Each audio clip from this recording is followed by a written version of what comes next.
Okay, speaker number 9, Ed Ettinghausen, Katrina Switzer. Katrina Switzer, Ed Ettinghausen. There are three undeniable facts. At least in the 1950s, these were three undeniable facts. The first one was that no man could ever break the 4-minute mile barrier. It's impossible. If a man could, his heart would burst in his chest. Physically could not be done. And then on May 6, 1954, Roger Bannister ran a mile in 3 minutes, 59.4 seconds. The 4-minute mile barrier had been broken. Undeniable fact number 2, no one could ever fly to the moon and then come back and land safely back on the earth. Because upon re-entry, they would burn. There'd be nothing left. They could not get back into the atmosphere. And yet we know that on July 20, 1969, men flew to the moon. 3 men flew to the moon and 2 actually walked on the moon. But the one that has the most impact of all, the one undeniable fact that we know could never be done, and that is women run a marathon. Impossible. They're a weaker sex, and if a woman tried to run a marathon, her uterus would fall out. That was a known fact. It could not be done.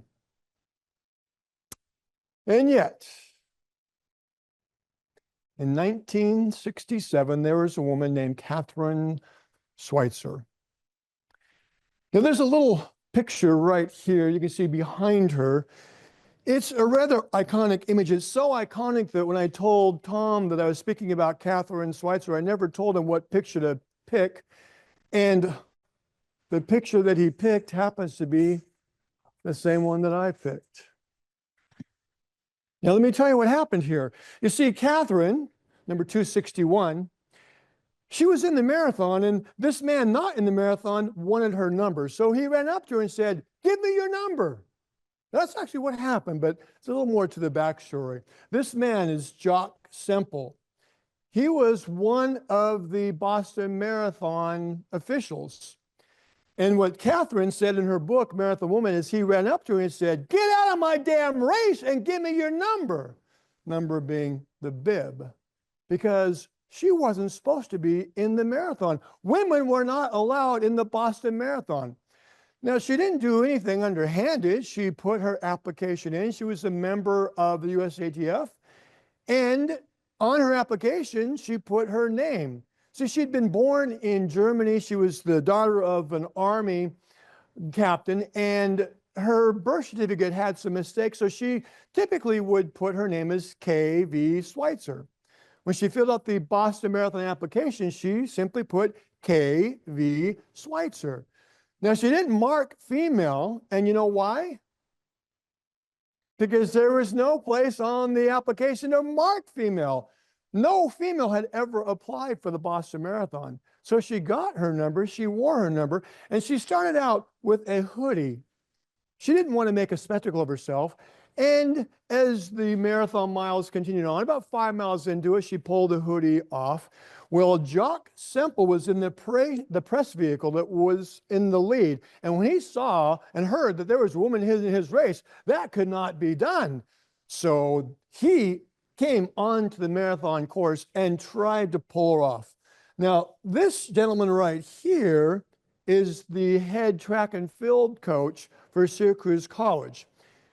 This gentleman right here was a collegiate hammer thrower, happened to be also Kathrine's boyfriend, Tom, who she later married. So when Jock came onto the course and tried to grab her, Tom came and body slammed him and pushed him off of the course. And Kathrine continued on. And she finished the marathon, the first female marathon finisher. Now, you would think after that, that certainly the limitations were removed, The opportunity was there for her to continue on, and all women could then run marathons. Well, it didn't quite work that way. 1967 was the year that she ran her marathon. 1968 was an Olympic year in Mexico. And you know what the farthest distance a woman could run in the Olympics at that point? 800 meters, half a mile. Well, 1972 is when finally they allowed women to run in the Boston Marathon. 1972, the Olympics in Munich, Germany, still 800 meters was the limit. 1976, Montreal, Canada, still 800 meters was the limit. 1980, Moscow, Russia, they finally upped, they doubled it to 1,500 meters, which is just under a mile.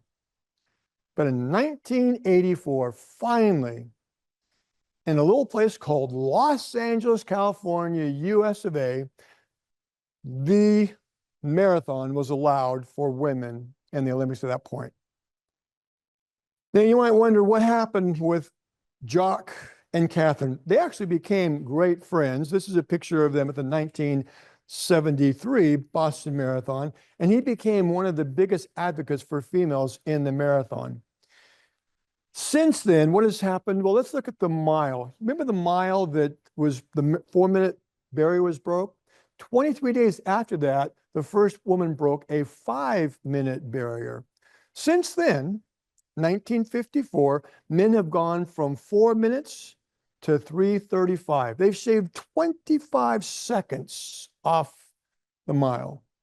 Since then, when 23 days later, the first woman broke a 5-minute mile, women have shaved 54 seconds. It is conceivable that within the next couple of years, the first female can break the 4-minute mile barrier. What about space?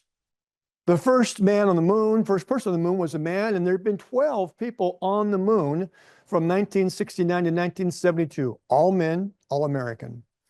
Sadly, as you all know, our space program didn't go beyond that, and since then, no man has been on the moon. Nobody has been on the moon. But there is a project called Artemis 2. Artemis 2 will happen next year, and the first female will go the furthest distance anyone has gone in space. She'll be part of a team of 4. But Artemis 3 will happen in 2027. There'll be 4 people sent into space. 2 will land on the moon. 1 will be a person of color, and 1 will be a female. Barriers, when man-made barriers are removed, it is amazing what the weaker sex is capable of doing. And you know, Tom and my friends, I have just one word to say when I think about the things that women have actually accomplished, all the things that they've done. The only word that I can come up with is, whoa, man.